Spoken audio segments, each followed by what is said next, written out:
he's not defending well, what else does he bring to the side right now? Well, I think he brings calmness always, and maybe too calm or too much of that at times. But I think you're going to see, we're talking about this, and shortly we're going to see and have a look at someone like Martinez at Manchester United, and the style in which they play and the confidence to go in and go tight.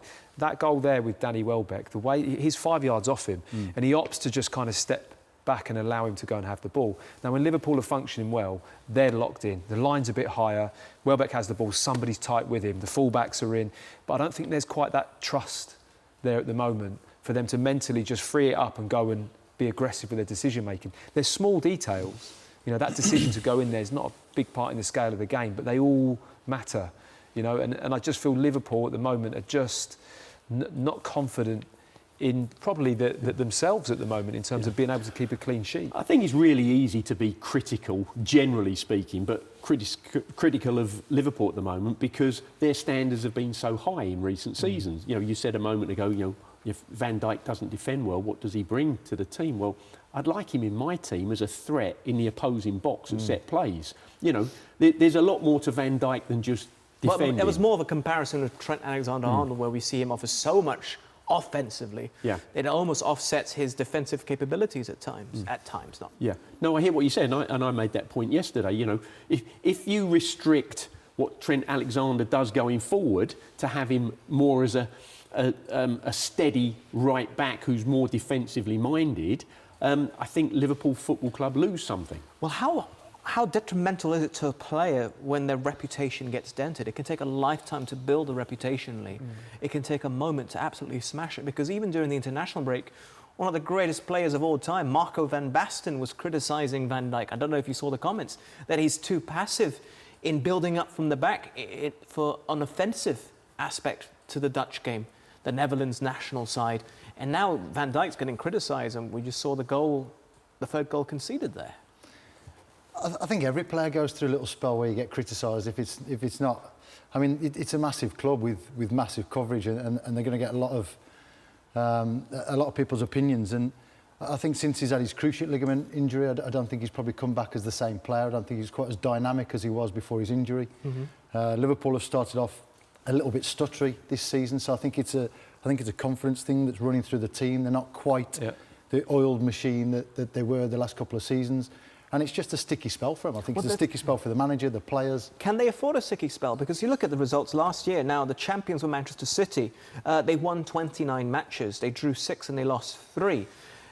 Liverpool actually only lost 2 and they drew 8 of their encounters. When you're talking about the upper echelons of the Premier League, you can't afford to have sticky patches like this for an extended period.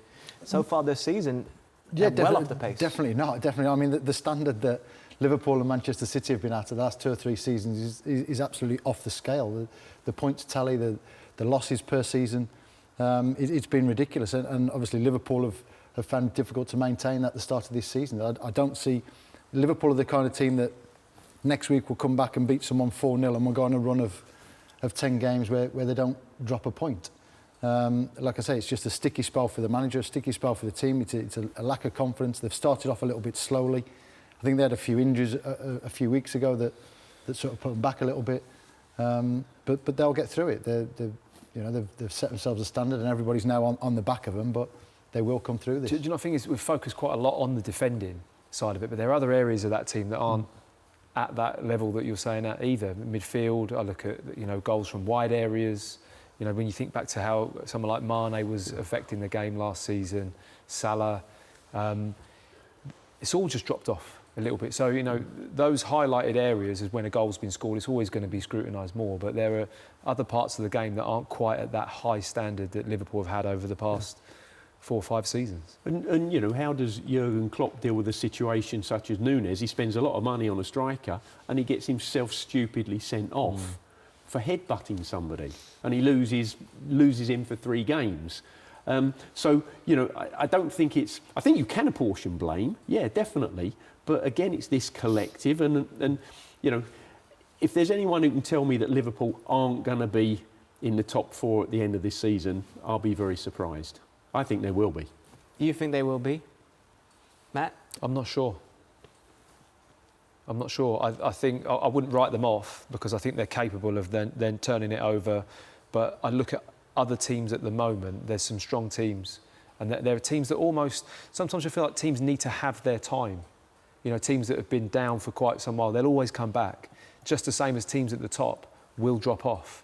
And I think sometimes you get that transitional moment. Clubs like Arsenal have been way out of it for too long now in terms of finishing in the Champions League spots and being in that top four. And you kind of wonder, are they going to put it together and take one of those spaces this year? And then all of a sudden you look at it and go, well, Liverpool have got to go some in order to be in that top four. Yeah. What about yourself, Lee? I know you're a United boy, but do you see Liverpool in the top four at the end of the season? Well, I mean, the way they've played the last few seasons, we've never envisioned them being out of the top four. No. Well, there was that stage where they had that spate of injuries. Van Dijk, and I think they lost 5 on the spin at home, which was unfathomable now when you think about it. And they required Alisson to score a goal. He ran up, scored a header, very Schmeichel-less. I think he had one similar. Yeah, I think if they don't get a run going together soon, then they're going to find themselves too far away because we've seen the standard of the league and how many games teams actually lose and how many points they actually drop. So you can't be too far away. But they're a quality side with some quality players. And I agree, I think they do really miss Mane. And when we do look defensively, it's not just the back four you have to look at. It's the midfield in front of them that are protecting the back four as well. And it's a team defensive thing for Liverpool, not just a back four thing. I think they'll come back strong and will they make top four? I'd like to say no, but I think they probably will, to be fair. Okay. All right, perfect. Thank you very much for that, gents.